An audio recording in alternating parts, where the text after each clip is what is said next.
Greetings in the sweet name of our Lord and Savior Jesus Christ.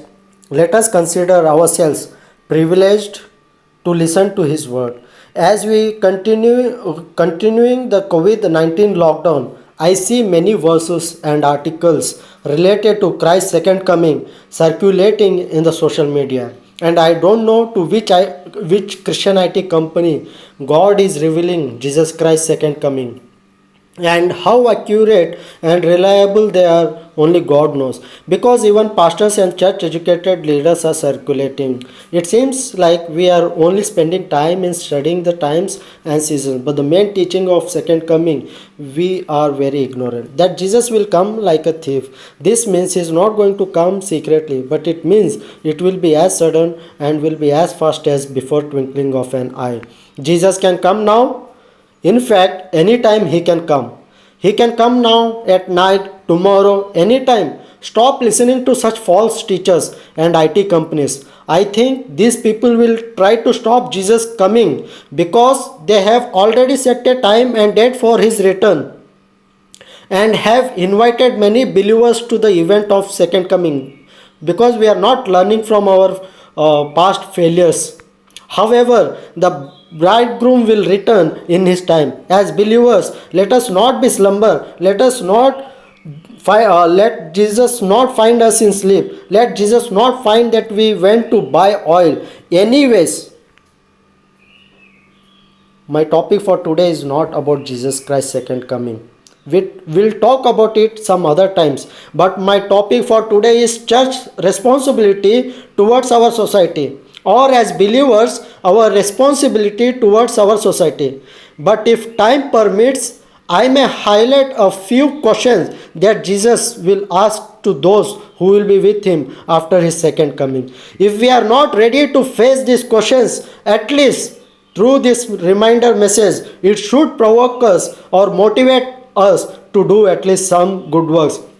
The present scenario of the world and our nation under lockdown had given us the best chance to shine our lights in the darkness, but seemed like more than others we hid our light under a basket. We should have been the salt in a tasteless world. It seemed again like we lost our taste and we are worthy to be thrown out. Matthew's Gospel 5 verse 16, let your light so shine before men that they may see your good works and glorify your Father in heaven. I got so much of motivation during this lockdown from one of the religious groups in India. Even though they knew nobody even buying vegetables or any groceries from their shops, but still they were very active socially in distributing the essential commodities for free. Then what happened to us Christians? Why couldn't we be salt, light, or a good neighbor to our society? Let us learn how God is seriously serious about our roles in society. Now let us turn our Bibles to Ephesians chapter 2 verses 8 to 10. For by grace you have been saved through faith, and that not of yourself, it is the gift of God, not of works, lest anyone should boast. For we are his workmanship, created in Christ Jesus for good works, which God prepared beforehand that we should walk in them. Let's pray. Heavenly Father, we come before you again. Lord, whatever we study today, help us not to hear in any arrogant manner, or neither let me be an arrogant preacher in any point of time. We all humble ourselves. We know we have disappointed you excuse me, many times, and we are disappointing you again. But God, let the mind of Jesus be in all of us. In Jesus' name, amen.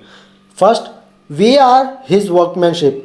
We are his masterpiece, designed by the greatest engineer of the universe. He can never make mistake. We were there in his plan before the foundation of the world to do good works. Can you even imagine?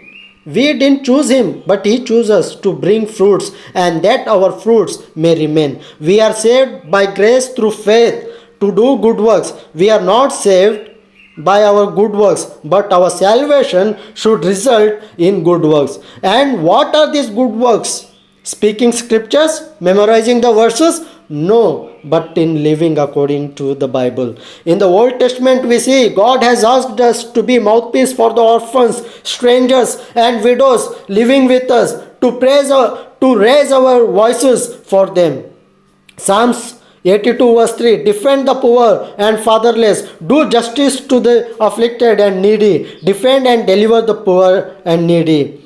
Isaiah 117, learn to do good, seek justice, rebuke the oppressor, defend the fatherless, plead for the widow. Let us stop memorizing the scriptures. That is good for children in the Sunday schools and new believers. Now let us live Bible or live according to the Bible. If we as disciples of Jesus Christ fail in our responsibilities, then God will be the ultimate judge for both the rich and the poor. Psalms 146 verses 7 to 9, and I will read verse 9 only.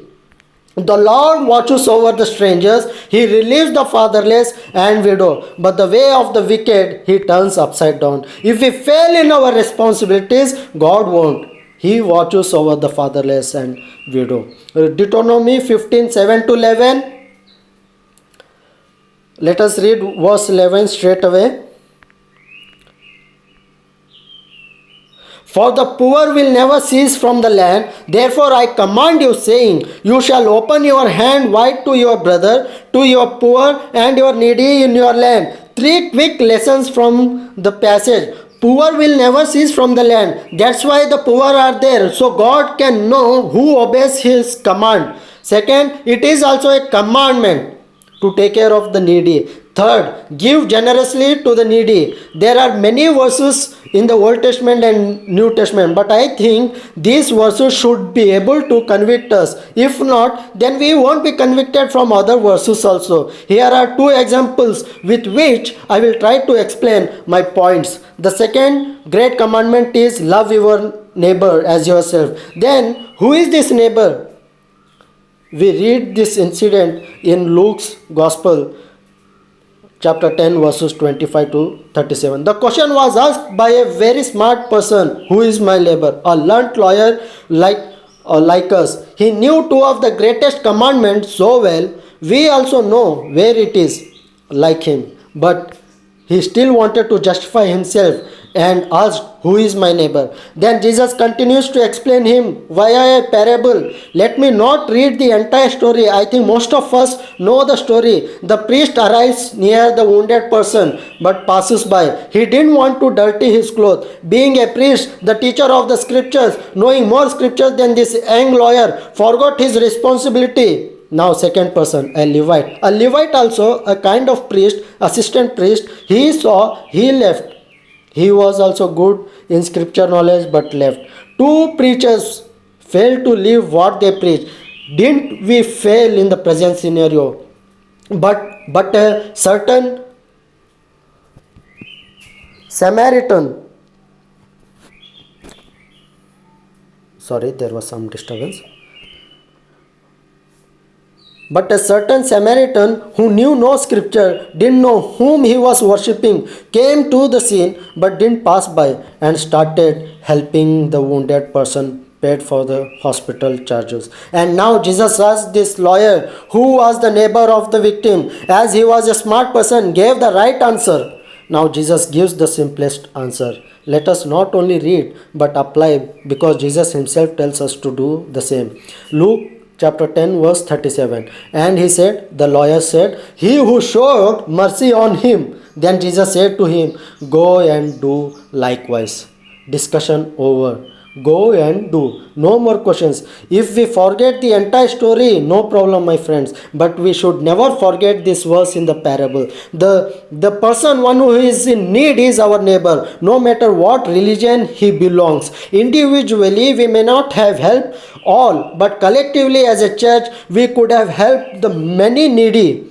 A church of 50 members into 500 each could have contributed 25,000 rupees, and collectively just for 50 members is very big amount to help. There are churches with 100 members, 500, 1,000, 5,000, 30,000, even above 50,000. We could have represented Jesus on earth, but we have failed miserably. Now let us see the second example, which is not a big story, the feeding of the 5,000. Again, very famous miracle, but there is also a very practical verse in that.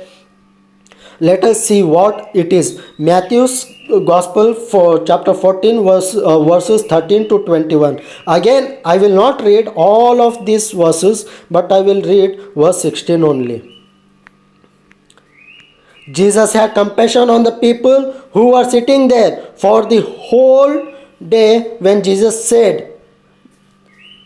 replied, they do not need to go away. You give them something to eat. They don't have to go away. Do not send them away. You feed them. Before praying for those 5 loaves and 2 fish, Jesus asked his disciples to feed them. That means Jesus was asking them to help. Every time Jesus didn't feed people. In his 3+ years of ministry, only twice he has fed. Once provided the wine. They were managing themselves. Therefore, nobody imagined what Jesus was about to do.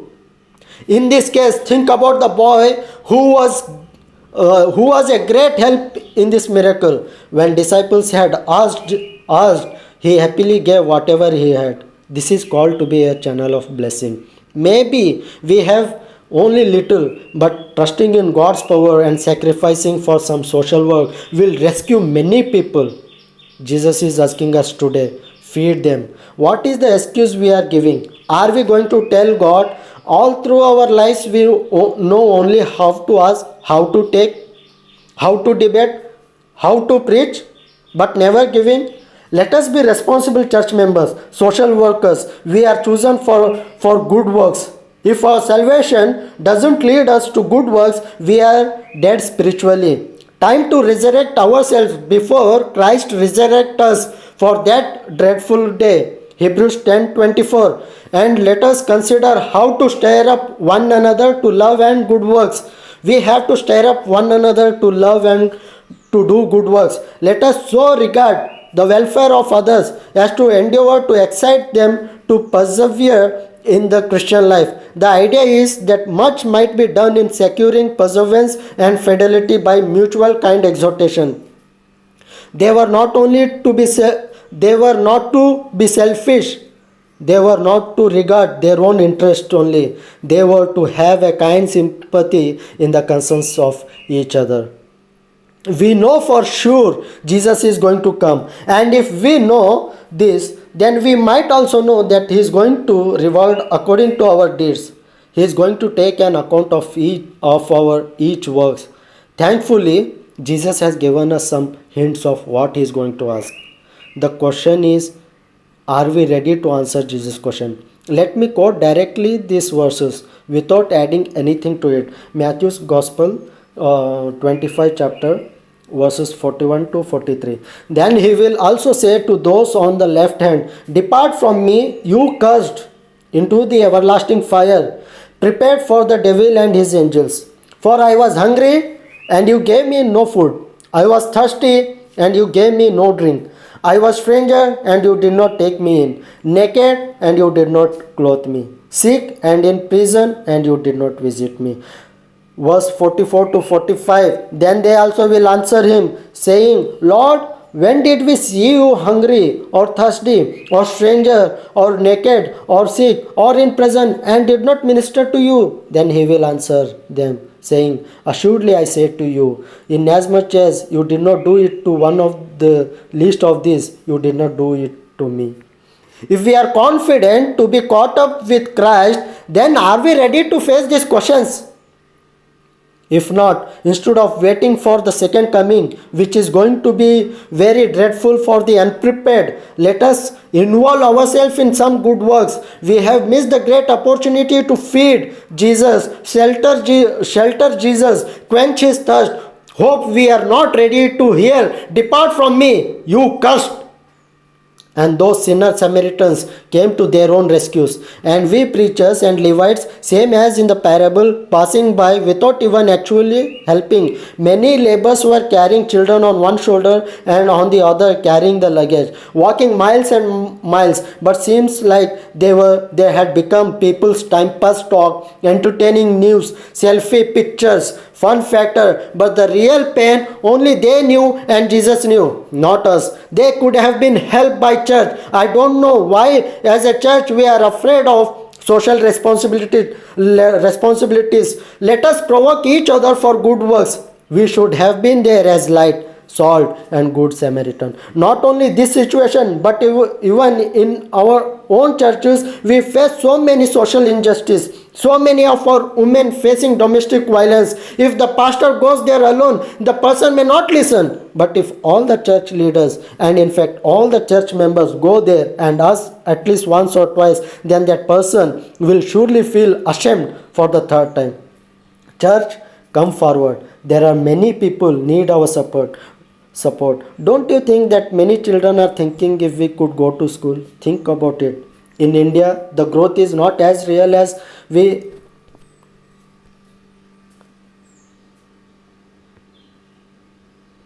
in India, the growth is not as real as we have shown in the media. The long running problems, difficulties are still the same. Let me read a data which I have taken from magazine. We have seen phenomenal growth in the terms of technology and science, but basic needs like sanitation, hygiene, education, healthcare still remain a distant dream. India still has a long way to go to become a superpower in the true sense and achieve social and economic development. Rape victims, this is one issue which doesn't need any further explanation. It is the fourth most common crime against women in India. In 2015, there were over 34,600 rape cases, and yet, as we can see, rape conviction rates continue to remain low. The victims suffer physically and mentally, are in their own bars, but the culprits are on the streets, revered, respected, and even given some higher position in the society. One more issue, it is estimated that 88% of the households in India have a mobile phone, but 732 million people in India do not have access to toilets and clean sanitation. Whereas at least sanitation is a basic right of every citizen of the country. The data is taken by Youth Ki Awaaz. Please see below in the description for more detailed information.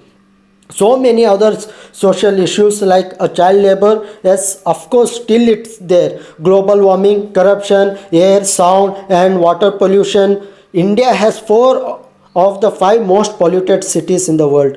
Depopulation, suicidal cases, malnutrition was a big social problem before lockdown, but I believe surely it might have reached the record heights during the lockdown. The above mentioned problems can be controlled to a large extent by the active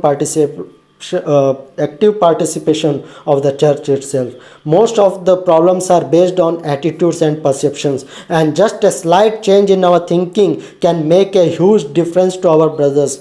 We as a church, if we come together, can make a very big difference. We pass by these situations, the victims, every day, but are passing by like that priest and Levite, but not stopping like that Samaritan. Many issues we can raise our voices against. How much we are responsible to pray, that much equally we are responsible to act. God is looking for someone like Joseph who can handle the crisis and rescue the world, who can be his minister to these heathen leaders. God is looking for someone like Queen Esther who can rescue her people, plead for his people. God is looking for Nehemiah and Daniel who can rebuild the broken walls with the help of heathen kings and represent us before the rulers and the kings. Church, time to wake up. Support good leaders to be in politics from the church. We are capable of choosing our own ward members, sarpanch, not the ones who are womanizers, rapists, rowdies, thieves, gangsters, or criminals, but who have the concern for the church and related issues. Support pure politics from the church to represent us, who will raise their voices for these issues. James 1:27. Pure and undefiled religion before God and the Father is this, to visit orphan and widows in their trouble and keep oneself unspotted from the world. Collectively, when we try, could have made big differences.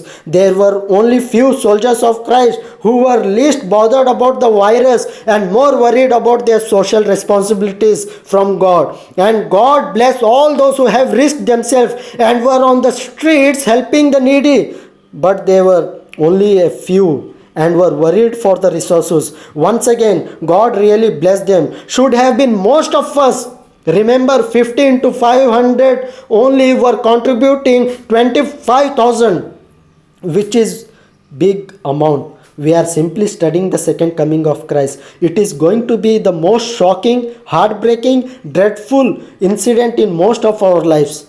James 2:14 to 17. What does it profit, my brethren, if someone says he has faith but does not have works? Can faith save him? No, absolutely no. Many so called Christians think they are saved, and however they live, they go to heaven. This is nothing but fooling themselves. Verse 15 onwards. If a brother or sister is naked and destitute of daily food, and one of you says to them, depart in peace, be warm and filled, but you do not give them the things which are needed for the body, what does it profit? Here is a question again, and I have given many answers so far. Now you give the answer like that smart lawyer. What does it profit? Thus also faith by itself, if it does not have works, is dead. Verses, same chapter, verse 19 to 20 and verse 26, and I will conclude. You believe that there is one God, you do well. Even the demons believe and they tremble. And in fact, Satan knows scriptures also even better than us, but he doesn't do according to the scriptures. We should be different. If the lifestyle of preachers do not matter, then anybody can preach through the Bible. I will tell you, there are so many motivational speakers, stand-up comedians, inspirational speakers who can tell things in more funny ways, interesting ways, and exciting ways. But what should distinguish real preachers of Christ and just preachers is the experience of the cross and the changed lifestyle after the cross. Let me continue reading. Verse 20. But do you want to know, O foolish man, that faith without works is dead? If this verse doesn't pierce us, then we have to read it again. For as the body without the spirit is dead, so faith without work is dead also. Time to act, my dear brothers and sisters. Stop giving excuses and explanations. Be the light, be the salt, be a good neighbor. So through our good deeds, people may glorify God. Church and social work should go hand in hand. Hand in hand. Together we can make real change. May God bless you all. In Jesus' name, amen.